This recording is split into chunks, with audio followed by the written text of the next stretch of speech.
السلام علیکم سر. وعلیکم السلام. سر ایک طرف ہم دیکھ رہے ہیں وفاقی حکومت کا، ایک طرف وہ آپ کو مذاکرات کی پیشکش کر رہی ہے، ایک طرف تڑیاں لگا رہی ہے، تو یہ دوہرا معیار کیوں ہے؟ کوئی نہیں، آپ فکر ہی نہ کریں. وہ تڑی ان کی کے اندر کوئی جان نہیں ہے اور مذاکرات میں سچ نہیں ہے. دونوں کام اخلاص نیت سے کریں گے تو ہمیں سمجھ لگ جائے گی. ہم بھی چاہتے ہیں بات چیت ہو. سادہ سی بات ہے، ہم انتخابات چاہ رہے ہیں اور ہم کچھ نہیں چاہ رہے. اور سر روزانہ کی بنیاد پر ہم دیکھتے ہیں ٹویٹر پہ اینا پرویز بٹ صاحب اور مختلف ان کے جو اراکین ہیں وہ تب کی پکچرز لگاتے ہیں جب بالکل یہ پروگرام شروع ہو رہا ہوتا ہے، تو اس کو وہ عوام کے سامنے شو کرنا چاہتے ہیں، ان کے ساتھ عوام نہیں ہے. تو یہ جوش جذبہ اس کو اب کیا دیکھتے ہیں؟ کیا یہ سونامی 25 مئی کی طرح کہیں رک جائے گا یا بہا کے لے جائے گا؟ دیکھیے، جس عورت کا آپ نے نام لیا ہے میں ان پہ کمنٹ نہیں کرنا چاہتا.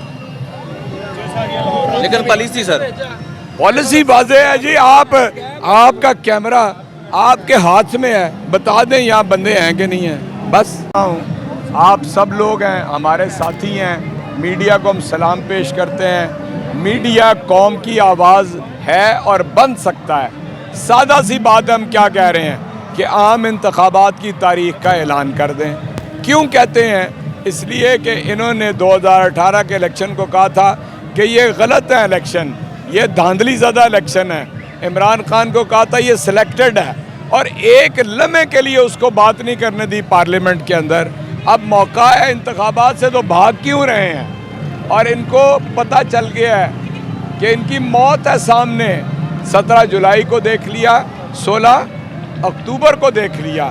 اور ان کو اگر سمجھ نہیں آتی تو 16 اکتوبر کے نتائج سے یہ سیکھ لیں. 6 نشستوں پہ عمران خان کو لوگوں نے ووٹ دیا. ان لوگوں نے ووٹ دیا جنہیں پتا تھا کہ عمران خان نے پارلیمنٹ میں نہیں جانا، اس نے جا کے حلف نہیں اٹھانا. لوگ عام آدمی کو سمجھ آ گئی ہے، ان بدبختوں کو سمجھ نہیں آ رہی. انہیں ہوش کے ناخن لینے چاہیے. یہ امپورٹڈ حکومت کو بھی، ان کے ہینڈلرز کو بھی، اور میں اسٹیبلشمنٹ کو بھی کہتا ہوں کہ آپ کو بالغ نظری سے پاکستان کا مفاد دیکھنا چاہیے. آپ کو یہ دیکھنا چاہیے کہ بیرونی دنیا کے اندر پاکستان کی کیا جگ ہنسائی ہو رہی ہے، کس طرح دنیا جو ہے ہمارے بارے میں رائے قائم کر چکی ہے. یعنی دنیا بھر میں تنقید ہوتی ہے، چاہے وہ آرمی چیف ہو چاہے کوئی بھی ہو. آپ ایک ٹویٹ کی اعظم سواتی صاحب نے آرمی چیف کے بارے میں، کیا کیا آپ نے ان کے ساتھ؟ ایک 74 سال کا بزرگ آدمی، سینئر ترین پارلیمنٹیرین، آپ نے اس کو برہنہ کر کے ان کے بچوں کے سامنے اسے مارا. کیا کیا؟ کیا عزت رہ گئی ہے پاکستان کی؟ آپ نے ارشد شریف شہید کو یعنی قتل کرا دیا. کیا عزت رہ گئی ہے آپ کی؟ اس لیے جتنی جلدی اپنے ویز مینڈ کریں اور ملک عام انتخابات کی طرف لے جائیں، یہ پاکستان کے مفاد میں ہے. اس کے علاوہ ہمارا کوئی مقصد نہیں.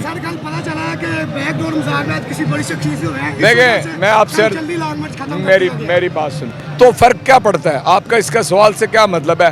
ہم جب پہلے سے کہہ چکے ہیں کہ ہم پس منظر میں بات چیت کر رہے ہیں، تو اس میں نئی بات کیا ہے؟